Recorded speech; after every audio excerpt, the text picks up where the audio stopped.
So hey guys, welcome back. তারপর বলো কেমন আছো তোমরা? তুই আমার সুখ পার্ট 4 নিয়ে এসে পড়ছি, তো শুরু করা যাক। কবে কাছে আসবে আমার সুখ সন্ধানী কবে? নিশি আর মিম জাহাঙ্গীরনগর বিশ্ববিদ্যালয় সমাজকর্ম নিয়ে ভর্তি হয়েছে। দুজনেই খুব ভালো বন্ধু। ইতিমধ্যে মিমের মনের ভাব নিশির জানা হয়ে গেছে। রাফির প্রতি নিশির বড্ড রাগ হলো এমন আগুন সুন্দরীর ভালোবাসার প্রত্যাখ্যান করার। আজকে নিশি প্রথম ভার্সিটিতে গিয়েছিল। নিশি বাসায় এসে দেখলো ড্রয়িং রুমের মাঝখানে সোফায় আয়েশ করে বজ্জাত পুরুষ বসে আছে। নিশি দেখেও না দেখার ভান করে চলে যাচ্ছিল। শিহাব গলা বাড়িয়ে ডাকলো, আমি ঠিকই বলি, তুই একদম তোর ফুপুদের মতো অভদ্র হইছিস।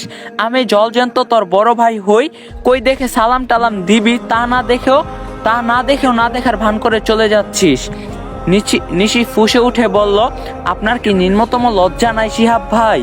এত বড় কাণ্ড ঘটিয়ে এমন আবাল সেজে কিভাবে থাকতে পারেন লজ্জাহীন পুরুষ?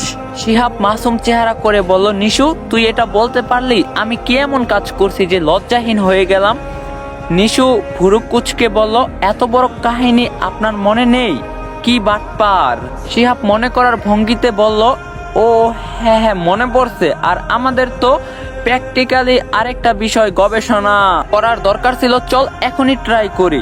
নিশি চরম পর্যায়ে রেগে গেলে ফুঁসে উঠে বলল, আপনি চরম লেভেলের খারাপ লোক হয়ে যাচ্ছেন।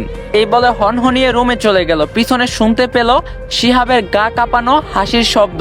নিশি আশ্চর্য হয়ে ভাবে, এই লোকের ছায়া মারাতে চায় না, কিন্তু স্বয়ং এই খারাপ মানুষ হাজির। আল্লাহ বোধহয় নিশির দোয়া কবুল করে না।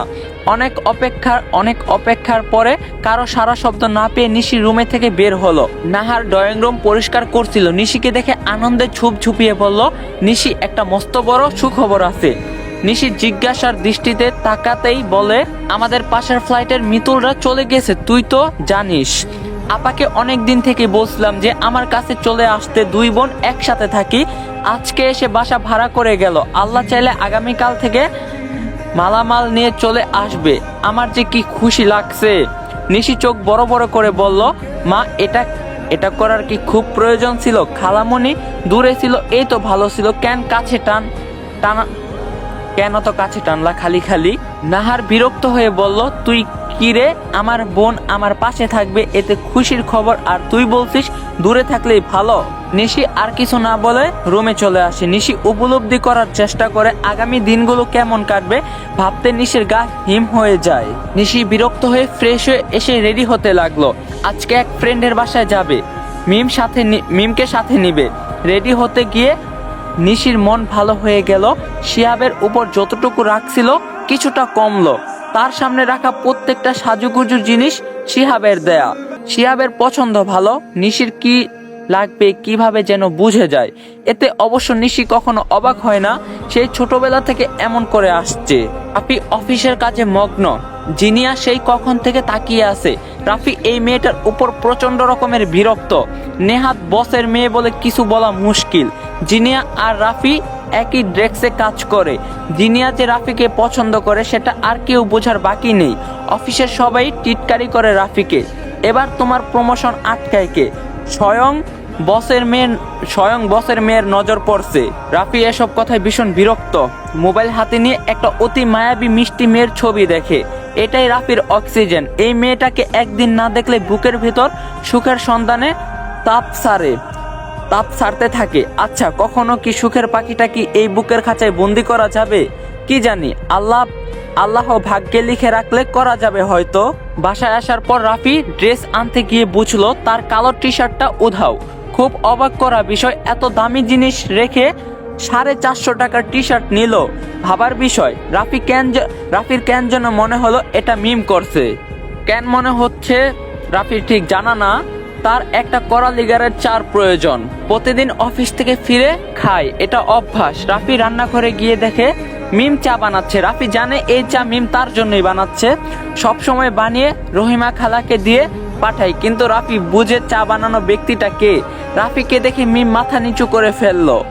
রাফির কাছে এখন মিম নতুন বউ মনে হচ্ছে। নতুন বউ যেমন লজ্জায় নুয়ে থাকে, মিমও তেমন লজ্জায় নুয়ে আছে। রাফি নিজের ভাবনায় নিজেই অবাক। এসব কি ভাবছে সে? অসহ্য চিন্তা ভাবনা সব। মিম মূলত রাফির জন্যই চা বানাচ্ছিল, চা বানিয়ে রহিমা খালাকে দিয়ে পাঠাতো। কিন্তু এখন যে রাফি নিজেই এসে উপস্থিত, কিভাবে বলবে চা খেতে? মিম কিছু ভেবে রাফির দিকে তাকালো, নরম কণ্ঠে বলল, আপনাকে এক কাপ চা দেব? রাফি কিচেনের কেবিনেটে হেলান দিয়ে দাঁড়ায়, দুহাত বুকে মুড়ে বলে, তো আমার জন্য বানানো চা কাকে দিবি? মিম অপ্রস্তুত হয়ে চোখ সরিয়ে নিল। মিম তাড়াতাড়ি দে না ভাই, প্রতিদিন চা খাইয়ে তো অভ্যাস করে দিচ্ছিস। মিম কাপে চা ঢালে আর বলে, আমি তো চাই আপনি সব কিছুতেই আমাতে অভ্যস্ত হয়ে যান। দাঁত দিয়ে ঠোঁট কামড়িয়ে ধরে বলে, এই মেয়েটা আজকাল বেশ শরম হয়ে যাচ্ছে। আগে কথা বলতে ভয় পেত, কিন্তু এখন ভয় পায় না, নিজের ইচ্ছা জানাতে মরিয়া হয়ে থাকে। রাফি বুঝানোর জন্য বলল, মিম কেন বুঝিস না তুই?